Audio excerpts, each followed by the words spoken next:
Hey, this is Max. Welcome back to another CSR2 video. I'm here with the Ford Supervan 4 that I won from the event, hill climb event.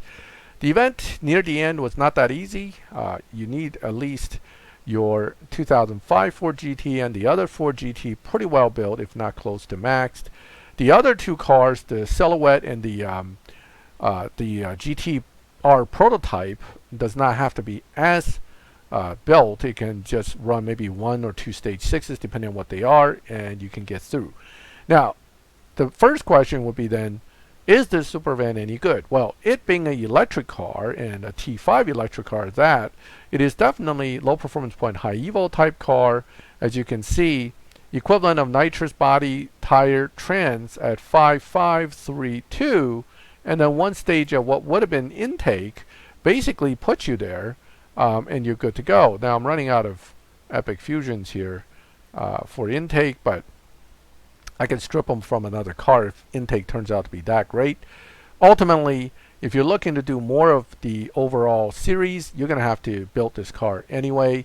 That's why I have it built to stage 5, and I'm going to see if any stage 6s come out in future events and leave it at that.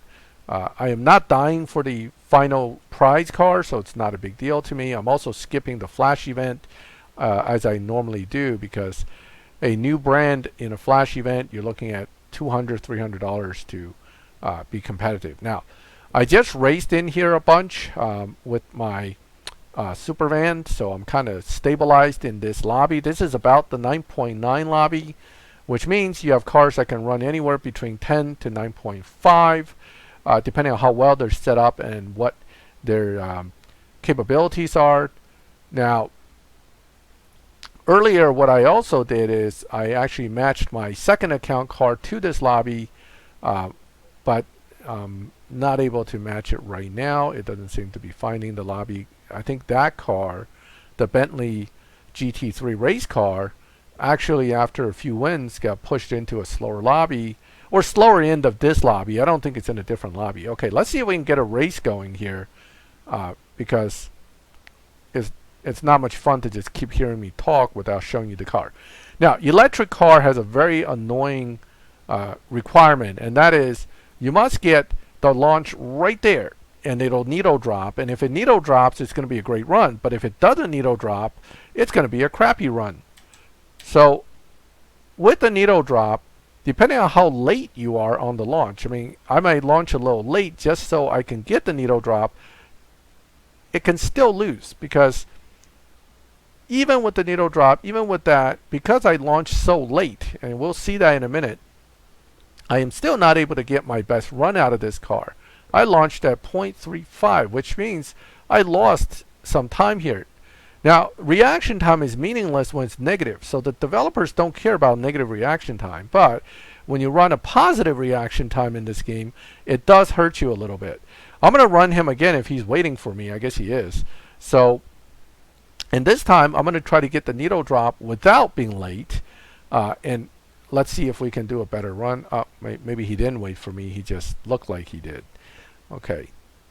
So I can challenge him again if he pops up, or I can challenge someone else. Doesn't really matter. Well, you know what? Let me challenge him again. So you need a perfect or negative reaction time on a needle drop launch to get the best out of this van, and that's a tall order. I mean, that's a lot of timing that you have to get the hang of. So what we want to do is get near perfect launch, near perfect timing to get the car out there quick, and this allows me to stay in front of him and take the win with a slight slow down, one downshift, and that allows me to still run a 9.765. Okay, but notice I shaved about 2/10 off of my reaction time. Even though that's still late, I was able to run 9.7. The car actually dynos a 9.6 and should be able to run a 9.5. So this car in theory is really, really good, but in practice what happens is I'm going to not get a perfect launch this time. And when you launch like this, where it's all perfect, you get a lot of wheel spin and you just don't have the same performance. He's going to catch up and pass me in a second. Okay. Now, I didn't slow down, not because I didn't want to give him the win. If we're swapping, he's due anyway. But the reason I didn't slow down is because I know this is the best I'm going to do. I simply cannot run faster, or I can only run a hair faster when I don't launch perfect. So that's the key with this car. If you're off perfect, even by a hair, you are not going to get a good run out of it. You're losing literally 2-3 tenths off the bat. And that could be a make or break situation against any opponent in any lobby. Even if you have lobby advantage, if you run 4 tenths slower, your chance of winning becomes really, really slim. Is this a bad car? No. This is a very good car when it comes to having the proper evo, having the low performance point, high evo performance, having easy lobby advantage. I'm running a ton of lobby advantage here. But is it a car that I really enjoy driving? Not so much. It's just not that good. And the reverse situation is true for this car. It looks good on the numbers, but I find that in any lobby I put this thing in, it doesn't do well. It just, that silhouette is a low performance point, high evo car in theory, and in practice, in numbers, it matches up nicely. But when you put it in a lobby, for some reason, it just doesn't do well. I feel bad for that car because I really want to have it be good. But it's just not. And there's no rhyme or reason to it. It's how the car is programmed. And unfortunately, that car kind of sucks in here. Okay, now, let me see if I can find someone else. One more race. But as you can see the pattern. I mean, I can learn to launch the car very well, because it launches a lot like a Regera. But do I prefer it? No, because a lot of other cars that are just as good are so much easier to use, such as the Bentley, the Audi e-tron, the Z06, the Bugatti Maestro, I think it's called, the Mistral. I mean, those cars are just as good, and the Venom F5, which incidentally we're getting a Spider version of that soon. All those cars are just as good without having the headaches of getting the launch right. All right, I think that's enough. We're going to go back to lobby and conclude this video because there's no point to keep waiting for challenges.